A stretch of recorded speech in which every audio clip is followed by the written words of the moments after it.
Please welcome Professor Devi Sridhar. Hello, good morning. Hi, good morning. Great to have you here with us.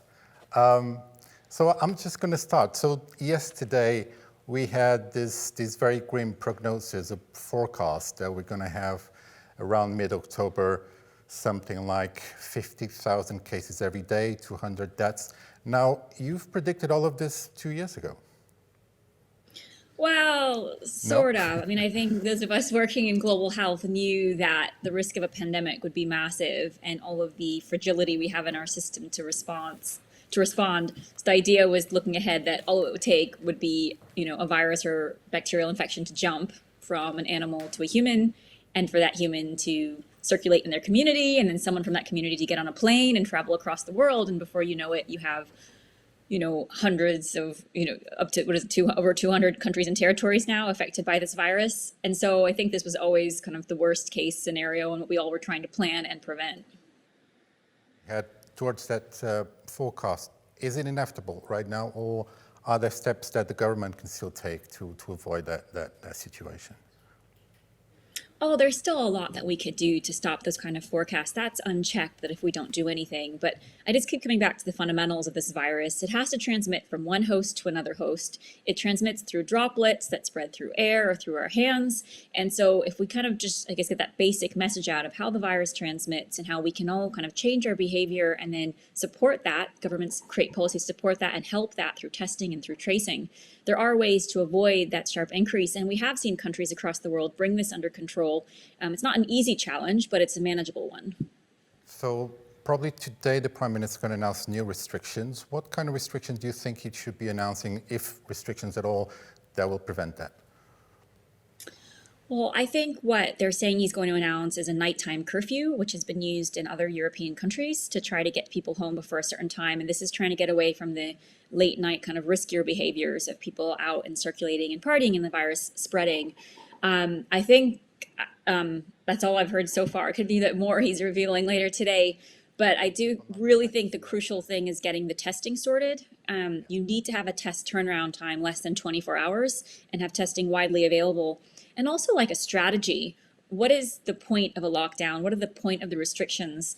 Other countries have used a lockdown. I'm thinking of New Zealand, Taiwan, Vietnam, Thailand, Australia. Now we're seeing in Victoria, they're bringing it under control. But they're using the lockdown to try to eliminate the virus, to get rid of it, and then put in place checks for reimportation. So I guess here, the question in my mind is, if we put in place another lockdown for several weeks, what's to say in a few weeks we're not in the exact same position again? Because it'll just keep spreading. Yeah. As long as you don't have other kind of restrictions in place to stop it from spreading.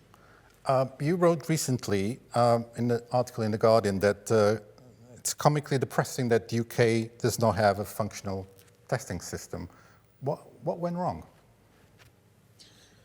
I don't know. And I guess that's the thing that I've been trying to understand better because, I think we wasted time at the start discussing, first, does testing matter? So if we think back to February and March, they discontinued community testing on the 12th of March. And then we spent several weeks in public debates over, does testing even matter? We don't test for the flu, so do we test for coronavirus?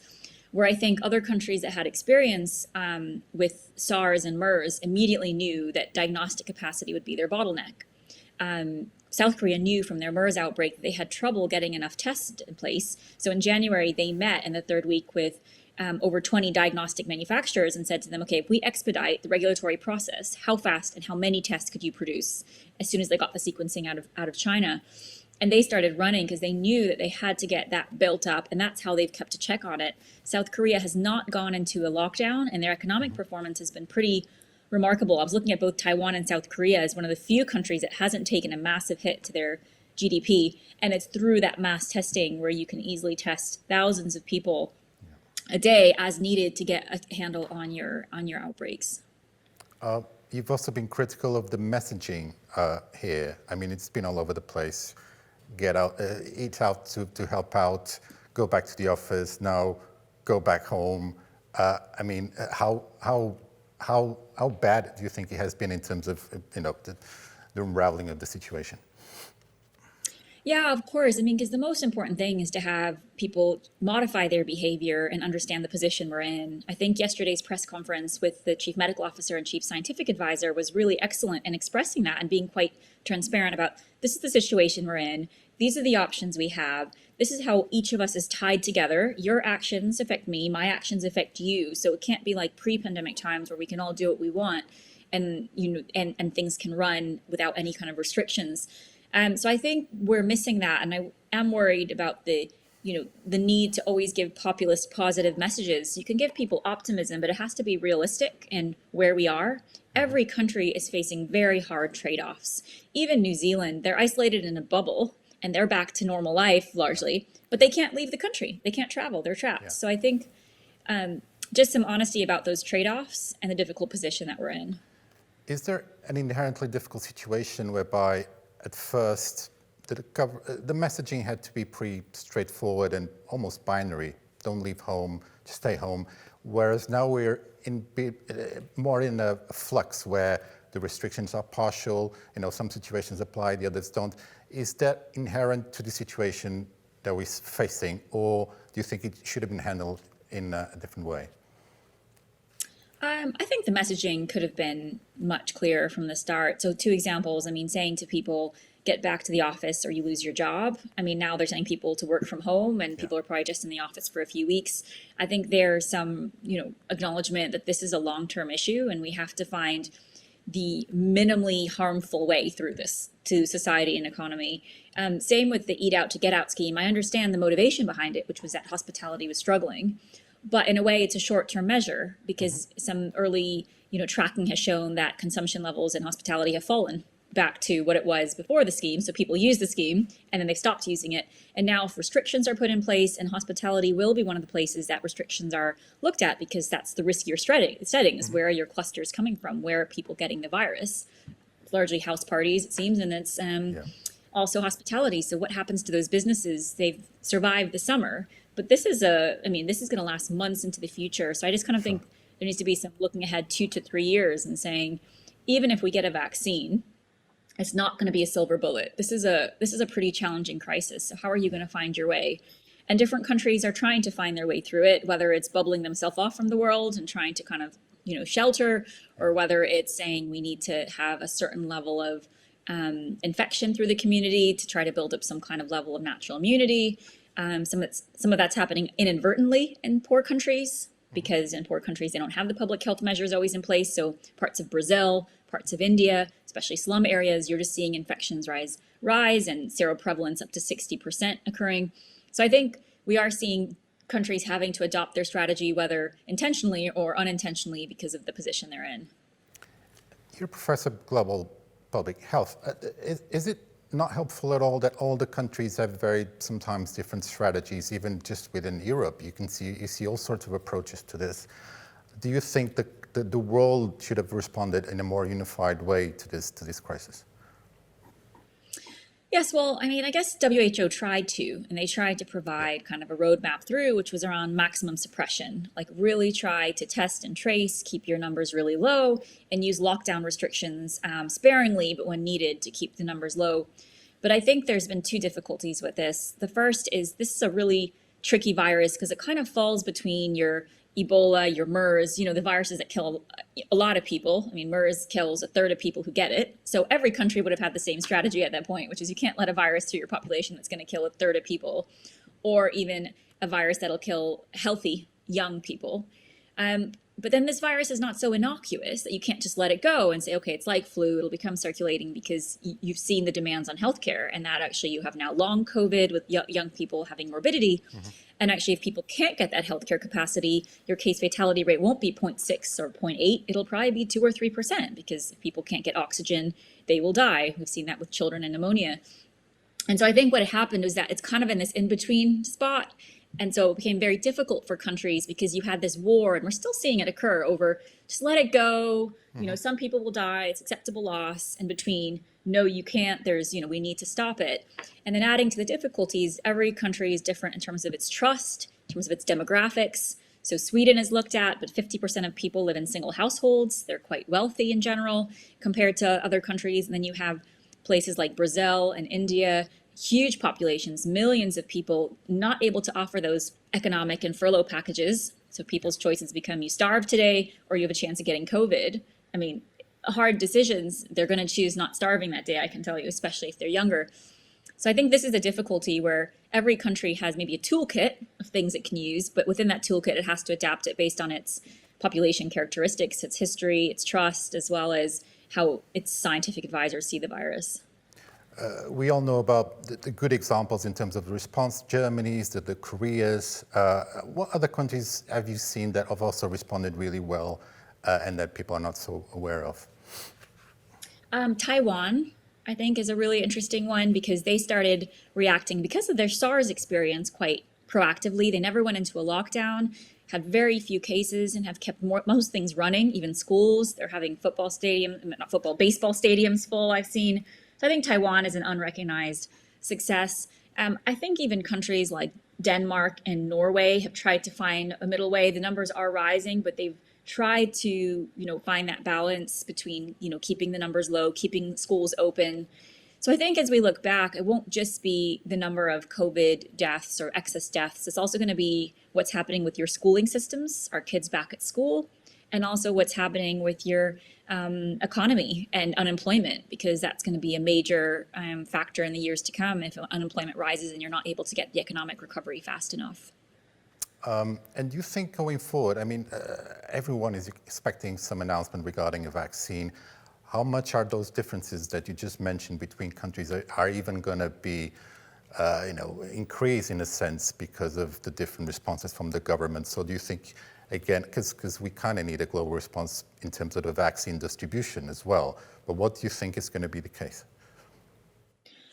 Well, the worry is always around vaccine nationalism. And we've seen this in the past with wealthy countries where whether it's treatments, I'm thinking of ZMapp and ZMapp to Ebola, or whether it's, pandemic flu preparedness frameworks in terms of access to flu vaccines, that wealthier countries just can buy more. They have more power, and so they access them, and poorer countries kind of are left behind. And we've already heard that language out of the United States around, who gets the vaccine first, it's who can pay for it. But I hope, and this is what WHO has been trying to do with COVAX and through the Gavi Alliance and through CEPI and all these, innovative partnerships that have been set up to say, how do we have kind of a more collective approach to a vaccine? Because as we've learned, if this virus is a threat anywhere in the world, it will come back, it will resurge, it will be an issue. And so we need to have, I think, a more enlightened, what do they call it, self-enlightened kind of approach where we can be selfish about our country's interests, but in a way that's enlightened to other countries' interests too, and that it's in our best interest to look out for all countries currently. And that's the hope. But of course, I think it'll all break down once there's a vaccine. I think it'll be who can buy the most doses. And the UK has already, acquired deals for many of these doses for its population. And can you give us a sense of how the situation is going to unravel once we have a vaccine? I'm assuming first, the elderly and the frontline workers will get priority. What will follow after that, do you think, in terms of so this is a source of great debate. Unfortunately, what we saw, for example, with testing is that you could get tested in London, not if you were a healthcare worker, but if you could pay enough to go to a private clinic and get tested. So I think we should not repeat that, which what we've seen already with testing through this crisis based on your ability to pay. I think, yes, frontline, who's most exposed to the virus, but also people who's least able to shield from the virus. And what we've seen is poorer people and those in crowded housing, those working essential jobs, are not able to hide away and shield. Wealth is the best shielding strategy. So for me, it should be the opposite to what we see with testing, which is actually a vaccine should go to those groups who are least able to protect themselves from the virus, are most exposed to it, and then asking those who are able to shield, who can work from home, who do have bigger houses, who have more flexibility to say, can you wait a bit till we actually give it to the people who are most at risk? Yeah. In terms of responses, we mentioned the differences. Do you think a lot of it was dependent on an already quite stable health system, or was it more dependent on the fact that the politicians were aligned with the science or not? I think it came down to, it didn't actually tie onto your health services capacity at all, because what you saw is the places that did not have good health services that looked at this virus and said, we don't have enough ventilators, we don't have enough beds, we cannot treat our way through this. They actually implemented very strong public health measures, were those which felt that actually we could maybe treat our way through this. We have a strong healthcare services. I'm thinking of the United Kingdom, the NHS, also the United States. There was this idea that you could possibly run it through and then deal with the volume of patients as they came in and kind of try to treat your way through it. But I think with this virus, given the extent of hospitalizations that you will see with this, it's just you're seeing even wealthy health systems struggling. I mean, northern Italy, Lombardy is one of the wealthiest regions probably in the world, and you saw there they were struggling as well. So yeah, it's a tricky one, but I don't think treating your way through this was the right response. I think it was using your public health frontline, your testing, your tracing, your border checks, your hand washing, you're asking people to distance, information, communication, messaging. Countries like Vietnam and Thailand have done fantastic using that, not using their hospital capacity, but using their frontline public health response. Final question just from me. You were advising the Scottish Government. The First Minister, Nicola Sturgeon, she gives daily briefings to the nation. They're very precise and they're very clear. Not so much here not so much the Prime Minister of the UK. How do you contrast the two approaches to this and the difference he made in terms of the population receiving the message? Well, recent polls have shown trust in Scottish government is very high, and we've had very good compliance with contact tracing and with different measures. And I think it's because every day the First Minister, Nicola Sturgeon, goes up and she says, these are our numbers, this is our testing positivity, this is where the clusters are, this is what's concerning, these are why we're putting in these measures in Aberdeen or in Glasgow or in this area, this is the rationale for it, this is the many weeks it's going to be. And kind of is very honest and transparent about the data and why things are being done. And I think people want to understand it if it's affecting their lives. So I think I would like to see a similar daily briefing brought in for the entire of the UK so that people can follow along and also understand the data, because it's so confusing in the sea of misinformation to follow. Okay. Devi, it's been a pleasure to have you here. Thank you so much. Thank you.